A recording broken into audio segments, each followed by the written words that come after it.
मेरे गुरु अक्सर कहते थे कि इंसान की ज़िंदगी में ना धूप ज़्यादा देर तक रहती है ना छाँव, यानी कि वक्त बदलता ज़रूर है। वो दिन याद है मुझे जब मैंने मजबूरीवश इंदौर के सेंट्रल मॉल में कपड़े पैकिंग की जॉब की थी। जब लोग मॉल में सामान खरीदने आते थे, महंगी टी शर्ट महंगी जीन्स खरीदते थे, तो मैं सोचता था कि कभी ऐसे दिन मेरे भी आएंगे क्या, क्योंकि दरअसल उस वक्त में मैं 300 रुपये की 3 जोड़ी शर्ट खरीद कर जो ठेले पे बिकती थी वो पहना करता था। हेलो गाइस, क्या हालचाल आप सभी के। उम्मीद है बेहतर होंगे। आज मैं आपको एक ऐसी स्टोरी सुनाने वाला हूँ जिसको मैंने दिल से जिया है। उस परिस्थिति को मैंने भोगा है और महसूस किया है कि इंसान का वक्त ज़रूर बदलता है और वो वक्त उस इंसान को मोहलत देता है कि कर ले कुछ। अगर तेरे अंदर कुछ करने का हौसला है, ताकत है तो कर, तो भी आगे निकल जाएगा। तो हुआ ऐसा दोस्तों कि मैं इंदौर में पढ़ाई कर रहा था। खर्च जो था वो काफ़ी ज़्यादा था, क्योंकि कॉलेज फीस मेरी जो थी वो इतनी ज़्यादा थी कि मेरे घर वाले पे नहीं कर पा रहे थे, क्योंकि फसलें ख़राब हो रही थी। माता पिता इधर उधर से ब्याज से पैसे लेकर मुझे पढ़ा रहे थे, लेकिन ब्याज से जो पैसे बांटते थे उन्होंने भी एक दो वक्त में मना कर दिया कि भैया पुराने जो है वो लौटा दूँ। तो मेरे घर वालों ने कहा कि बेटा तेरे हिसाब से कुछ छोटी मोटी जॉब कर ले, नौकरी कर ले, ताकि तू खुद का खर्च तो धका ले। कॉलेज की फ़ीस वगैरह तो हम जैसे तैसे कर देंगे, लेकिन तू अपना ही तो कुछ कर ले कि तेरा राशन पानी आ जाए, इतना कुछ हो सके तो मैंने एक जॉब शुरू की थी स्कूल में। स्कूल में मुझे सिर्फ और सिर्फ 2000 रुपये मिलते थे। सुबह 6 से लेकर 6:30 7 से लेकर तो मुझे 12 बजे तक रहना होता था।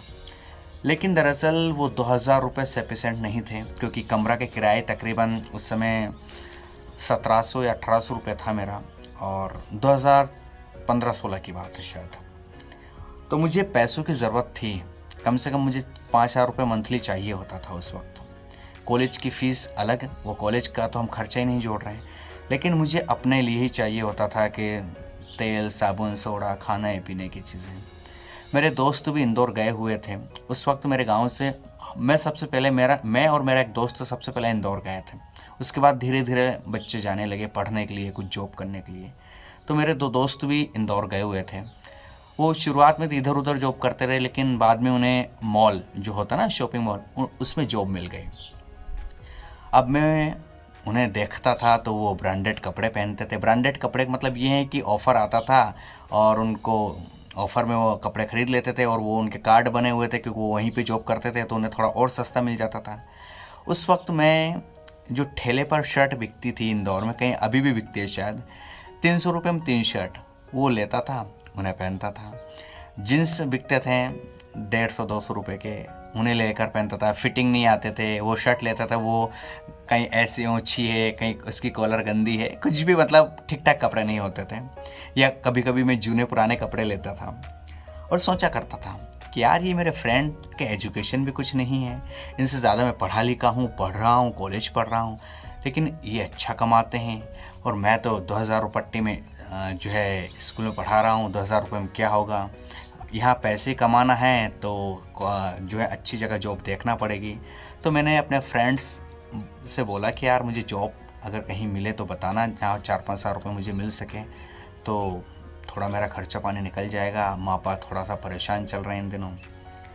तो बहुत दिनों बाद, तकरीबन जब मैंने उनसे बोला उसके 2 या ढाई महीने बाद, सेंट्रल मॉल इंदौर में है, RNT मार्ग पर, वहाँ जॉब निकली। सेल लग रही थी तकरीबन महीने भर तक उनका कुछ सेल वगैरह चलता है, जो पुरानी चीज़ें रहती है उसको निकालने वगैरह की। तो निकली थी जॉब, भर्ती की जा रही थी लड़कों की। तो मेरे फ्रेंड्स उसी में काम करते थे। उन्होंने बोला आ जा भाई, 4000 रुपये तुझे पर मंथ जो है सैलरी मिलेगी। 2 महीने के लिए जॉब थी वो शायद, हाँ 2 महीने के लिए जॉब थी, परमानेंट जॉब नहीं थी। तो मैं चला गया। और सेविंग करके, जूते पहन के, सब चीज़ें वहाँ अलाउ। पहले आपका ड्रेसअप देखा जाता था, मेरे पैर में स्लीपर थे, बोला पहले जूते पहन के आओ, अच्छे से पॉलिश वाले जूते होने चाहिए, सेविंग बिल्कुल क्लीन सेविंग होना चाहिए। मैं तो शुरू से मूछें रखता था थोड़ी, मतलब बीच में नहीं रखी मैंने, लेकिन पहले रखी फिर बीच में नहीं रखी। सेविंग करवा के आओ कम्प्लीटली, और बिल्कुल शर्ट पैंट, और उसके ऊपर जो है आप अच्छे से टाई भी पहनो और बेल्ट वेल्ट लगाओ, ऐसे बन के आओ। तो मैंने जूते पुराने ख़रीदे एक जगह बिकते थे चमड़े के जूते, मैंने पुराने ख़रीदे 150 रुपये के। शर्ट तो मेरे पास थी ठेले वाली, वो पहन ली, टाई वाई मैंने ले ली जैसे तैसे, और बिल्कुल सेविंग क्लीन करके गया। मेरी जॉब शुरू हो गई। जॉब थी कि जो कस्टमर सामान खरीदते हैं, कपड़े, खासकर कपड़ों की चीज़ बात कर रहे हैं, और जूते कपड़े, इस सेक्शन में मेरी जॉब थी। उनको पॉलीथीन जो रहती थी कैरी बैग, उस कैरी बैग में पैक करना था।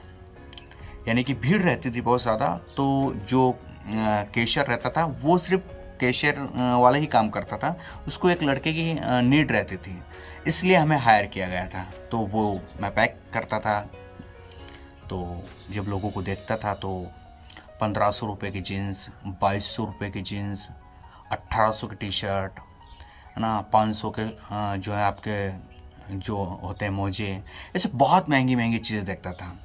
और मैं सोचता था कि यार लोगों के पास बहुत पैसे हैं यार, मॉल में ख़रीदने आते हैं। हम 300 रुपये में 3 शर्ट जो है ठेले वाले से लेकर आते थे, और उससे भी कहते थे भैया थोड़ा सा कम कर दो ना यार। वो कहता नहीं भैया फिक्स रेट है 100 रुपये, लेना हो तो लो, नहीं तो मत लो। और वहाँ पर लोग 1800, 2000, 2200, 3-3000 रुपये के जीन्स। मैं सोचता था कि यार क्या कभी हमारी ऐसी किस्मत होगी क्या कि हम 2000 रुपये का जीन्स ले पाएँ, क्योंकि 4000 रुपये तो हमारी जो है पर मंथ सैलरी थी। अगर हम 4000 में से मान लो 2000 के जीन्स ले लें या 2000 की शर्ट या टी शर्ट ले लें, तो नंगा नहाएगा क्या और निचोड़ोगे क्या वाला हिसाब हो जाता हमारे साथ। तो लेकिन मन में टीस थी, क्या जिंदगी ने अगर मौका दिया ना कुछ करने का, या हम कुछ भी नहीं कर पाए, तब भी एक बार मॉल से कपड़े सामान ज़रूर खरीदूंगा। तमन्ना मेरे दिल में बैठ गई, घर कर गई, और ज़िद थी मेरे अंदर कि मैं कुछ करूँगा। मैं भी इन महंगे लोगों की तरह घूमने आऊँगा और शॉपिंग की तरह बैग लटका के ले जाऊँगा, देखो सेंट्रल मॉल से मैंने शॉपिंग की है। ऐसी ख्वाहिश थी मेरे अंदर। मेरे फ्रेंड जो लोग थे वो ब्रांडेड चीज़ें पहनते थे, तो उनको देखकर और मन करता था। उनके पास उनकी गर्लफ्रेंड भी थी, और हम तो बिल्कुल चूसे हुए आम थे उस समय। चेहरा भी पिचका हुआ था, 40-42 किलो वज़न था, और ना बाल कटवाने का कोई हुनर था, ना कुछ भी नहीं था। मतलब ऐसे बिल्कुल गांव के गंवार, देसी गंवार। तो और बातचीत करने का लहजा भी नहीं, तो हमसे कौन अट्रैक्ट होता। तो एक्चुअली मैंने 2 महीने जॉब की। 2 महीने बाद मुझे वहाँ से निकाल दिया गया, और मुझे वहाँ बहुत जो है अनुभव मिला, लोगों की थिंकिंग समझ में आई। जो रिचेस्ट लोग रहते हैं वो किस तरह की जो चीज़ें पैसे उड़ाते हैं या पैसे खर्च करते हैं, तमाम चीज़ें मैंने सीखी। और स्टेटस के लिए कुछ लोग तो जो हैं ये सब चीज़ें करते हैं, और कुछ लोगों के पास अनाप शनाप धन भी है, ये भी। खैर मेन मोटिव ये था हमारा कि ज़िंदगी में हमें भी कभी ना कभी तो शॉपिंग करने का मौका शायद मॉल में मिले, और हम करें और हम बताएं कि देखो हमने शॉपिंग की। धीरे धीरे समय बीतता गया। मॉल कभी जा नहीं पाया, जाते थे तो बस घूम के आ जाते, बस घूमने जाते थे, क्योंकि किराया तो लगता नहीं, टिकट तो लगता नहीं घूमने का। देखते थे, मन भी चलता था यार कितनी शानदार टी शर्ट है यार, कितने अच्छे जूते यार। प्राइस टैग देखकर चुपचाप रखते थे, अरे तेरी 1800 रुपये के शूज़ है, और तेरे 5000 रुपये के शूज़ है। नहीं, बस प्राइस टैग देखते थे और आ जाते थे तमाम चीज़ें। अब कहते हैं ना समय बदलता है, थोड़ा सा वक्त लेता है लेकिन बदलता है। इंदौर में थे तब तक तो हम शॉपिंग नहीं कर पाए, मॉल में कभी सामान खरीदने की हमारी हैसियत नहीं रही, क्योंकि 5-6 हज़ार मैंने पत्रकारिता की जॉब की और इसको ज्ञानवाणी की जॉब की। मतलब मैंने 2-3 जॉब करता था कंटिन्यू में, एक ही दिन में। ज्ञानवाणी की जॉब करता था तो 8 दिन में मुश्किल से 2 प्रोग्राम मुझे दिए जाते थे, और आपका स्कूल टाइमिंग करता था, फिर पत्रकारिता करता था। तो ऐसे मुझे 7-8 हज़ार रुपये पर मंथ पढ़ने लगा था। लेकिन मैं उसमें से 2-3 हज़ार रुपये सेविंग कर लेता था और बाकी जो हैं कोशिश करता था कि खुद का फ़ीस भरने का इंतज़ाम करूं। कॉलेज में जब जाता था तो कैंटीन, कॉलेज की कहानी और किसी दिन सुनाऊंगा मैं, वो भी बड़ी इंटरेस्टिंग है मेरे साथ जो हुआ कॉलेज में। तो धीरे धीरे मैं जब घर आया, घर आने के बाद जो इंदौर को छोड़ा मैंने, उसके बाद इंदौर छोड़ने के बाद जब मैं घर रिटर्न होकर आया, मेरे फ्रेंड सर्कल जब घर आते थे तो महंगे कपड़े पहन के आते थे और महंगी घड़ियाँ, तब भी उन्हें देख कर कहता था कि यार देखो हम तो वहीं पर हैं। फिर मैं कपड़े थोड़े मेरे चेंज हुए थे, मैं फिर जो है थान में से कपड़े लाता था, यानी कि सिली सिलाई शर्ट या जीन्स नहीं पहनता था मैं, थोड़ा सा फिर अच्छा कपड़े लाने लगा था, यानी कि नॉर्मली 150-200 रुपये की शर्ट का कपड़ा लेकर उसको सिलवा लिया, उसको पहन लिया। हुआ क्या, मैं खेती बाड़ी, मैंने यहाँ आके पत्रकारिता शुरू की, लेकिन यहाँ भी मेरे खुद का खर्चा पानी निकला। उसके बाद एक्चुअली यूट्यूब की दुनिया पर मैं आया और मैं जब घर आया तो मैं इतना तो कर सकता था कि आराम से 1000 रुपये की शर्ट खरीद सकता था, लेकिन मैंने ये सोचा था कि जब तक मैं खुद ना कमाऊँ, मेरे पिताजी के पैसों पर मैं ऐश नहीं करूँगा। मैं जब तक खुद नहीं कमाऊँगा ना, तब तक किसी मॉल में जाकर फालतू पैसे नहीं उड़ाऊँगा, कहीं भी जाकर इतना महंगा शौक नहीं करूँगा जो मेरे बाप के पैसों पर मैं कर रहा हूँ। मैं जब खुद कमाने लग जाऊँगा तब मैं बहुत महंगे शौक कर लूँगा, नो इशू, नो प्रॉब्लम। तो बस यही थिंकिंग मेरी थी। मैंने पिताजी के पैसे कभी उड़ाए नहीं और पिताजी ने तो कई बार कहा बेटा जो तुझे चाहिए, क्योंकि थोड़ी थोड़ी फिर हमारी स्थिति सुधरने लगी थी, हम थोड़े से लाइन पे आए थे और जो कर्ज था पिताजी के माथे पर वो भी ख़त्म हुआ था, क्योंकि हमारे इधर ब्याज बहुत चलता है, 2 रुपये सैकड़ा, 2.5 रुपये सैकड़ा। किसी साल फसलें ख़राब हो गई तो पैसे नहीं दे पाए तो वो ब्याज चढ़ता जाता है ऊपर। तो थोड़ी ठीक ठाक कंडीशन हुई थी हमारी, लेकिन मेरे साथ गांव में भी, यहाँ पर मैंने 2 स्कूल डाले, उनमें भी मेरे साथ धोखा हुआ। धोखा नहीं हुआ लात मार के निकाल दिया मेरे दोस्तों ने मुझे, तो उसमें मेरे पैसे बर्बाद हुआ और मैंने सोचा था कि यार गांव में बेहतर कर लेंगे कुछ, लेकिन कुछ नहीं रखा। हम यूट्यूब की दुनिया पर आए और मैंने सोचा नहीं था कि यूट्यूब से कभी कुछ होगा या नहीं होगा, लेकिन हाँ मेहनत करने लगे। फिर पहले हम बाइक के वीडियोस बनाते थे, मोटरसाइकिल को लेकर कि कौन सी नई बाइक आई है, उसमें क्या फ़ीचर है, कितनी प्राइस है। थोड़े व्यूज़ आने लगे, चैनल मोनेटाइज हुआ यूट्यूब से। फिर हम अपनी पत्रकारिता को यूट्यूब में लेकर आए कि यार अपने को नॉलेज है, हम पॉलिटिकल कंटेंट पर अच्छी बात रख सकते हैं। तो फिर मैं पॉलिटिकल कंटेंट बनाने लगा और पॉलिटिकल कंटेंट बनाया तो अच्छा रिस्पॉन्स मिला लोगों का और यूट्यूब चैनल चल पड़ा। तो मेरी अर्निंग जो है अच्छी होने लगी। अच्छी होने का मतलब ये है कि मैं उस समय, अभी तो बहुत कंट्रोल से चलती, मतलब बहुत कह सकते हैं कि कीचड़ हो गया है यूट्यूब कंटेंट के नाम पर, और व्यूज़ तो डाउन बहुत दिनों से चल ही रहे हैं।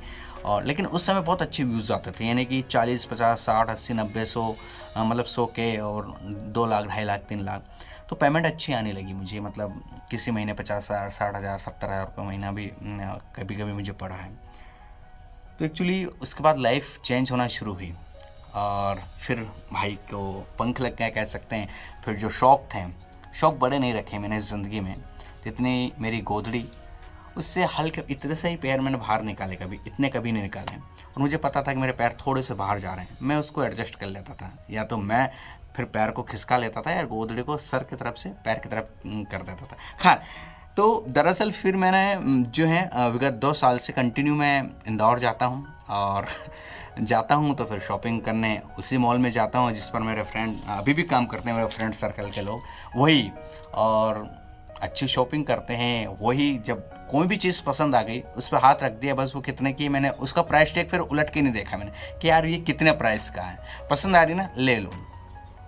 जबकि एक वक्त वही था जब मैं सबसे पहले जो देखता था ना कि ये 300 रुपये का आ जाए। में जैसे हम एक बार बेल्ट लेने गए थे, मेरे फ्रेंड ने कहा था कि यार बेल्ट यहाँ अच्छे मिलते हैं मॉल में, चमड़े के, अच्छा बहुत शानदार चले। बेल्ट की प्राइस हमने सबसे पहले उलट कर देखी तो उस पर थी 899 रुपये का बेल्ट था। मैंने बोला अरे मैं तो 200 रुपये खूब से खूब 300 रुपये अफोर्ड कर सकता हूँ। फिर दरअसल मैंने ज़िंदगी में कभी, मतलब विगत 2-2.5 साल हो गए, जब भी मॉल जाता हूँ या कुछ भी खरीदता हूँ मैं कभी प्राइस टैग चेक नहीं करता हूँ कितने की होगी क्या नहीं, बस अच्छी लग रही है ना खरीद लो, रख लो। और उन्हीं मॉल में मैं अब शॉपिंग करने जाता हूँ जिस मॉल में मेरे दोस्त लोग काम करते हैं, और उन्हीं के सेक्शन से कुछ ना कुछ खरीद के भी लाता हूँ मैं। तो वो भी समझे कि यार लाइफ बंदे की चेंज हुई है, और वाकई में चेंज हुई है। आज इतना मैं अपनी खेती बाड़ी से भी कमा लेता हूँ, पिताजी के पैसे तो अलग है, लेकिन मेरी खेती बाड़ी से भी मैं इतना कमा लेता हूँ, मेरे यूट्यूब चैनल से मैं इतना कमा लेता हूँ कि आराम से 100 रुपए की 3 शर्ट खरीदने की ज़रूरत नहीं है। आज मैं ये नहीं बताऊँ बहुत ब्रांडेड पहनता हूँ, महंगा पहनता हूँ, लेकिन जो मेरा शौक था ना कि यार मैं अच्छी शर्ट ये पहनूंगा यार, मुझे ये पसंद आ रही है, मुझे नहीं पता ये कौन सी ब्रांड की है, क्या है, मुझे ब्रांड के नाम अभी नहीं पता, मुझे पसंद आना चाहिए, बहुत अच्छी लग रही है, ले लो, चलो ये सामान अच्छा लग रहा है, ले लो। जैसे मुझे अभी गाड़ी एक पसंद आ रही थी, हीरो एक्सपल्स, 1.5 लाख से ऊपर की पड़ी, 170 तक मुझे पड़ जाएगी, उसका मॉडिफिकेशन करवाते, अच्छी लगी ले ली। मुझे कुछ कैमरे अच्छे लगे, पसंद आए, ले लिए। मुझे शूज़ अच्छे लगते हैं तो मैंने प्राइस टैग नहीं देखा, मॉल में गया एक दिन और शूज़ 6,000 रुपये के शूज़ उठा लाया। पता चला जब मेरा बिल बना, बोले सर 6,000 रुपये। बोला हाँ, तो कहा ना ज़िंदगी बदलती है भाई, बस इंतज़ार तो कीजिए, और हर बात का जवाब ज़िंदगी अच्छे से देती है। तो यही मेरी ज़िंदगी रही, और आज ऊपर वाले की और मैं जो मेहनत की उसकी सभी की कीमत मुझे पता है, और अब आपके सामने है सारी चीज़ें। तो ज़िंदगी में कभी होपलेस नहीं होना कि नहीं होगा। सपने देख लो, इतना बड़ा सपना देखो, हेलीकॉप्टर खरीदने का सपना देख लो, कम से कम हम 4 व्हीलर पर तो आके रुकेंगे। इतना बड़ा सपना देखेंगे, इतना बड़ा तो पूरा होगा ना, बस होगा। बस खुद पे भरोसा रखो, करते रहो जो कर रहे हो, अच्छे से करो, दिल से करो।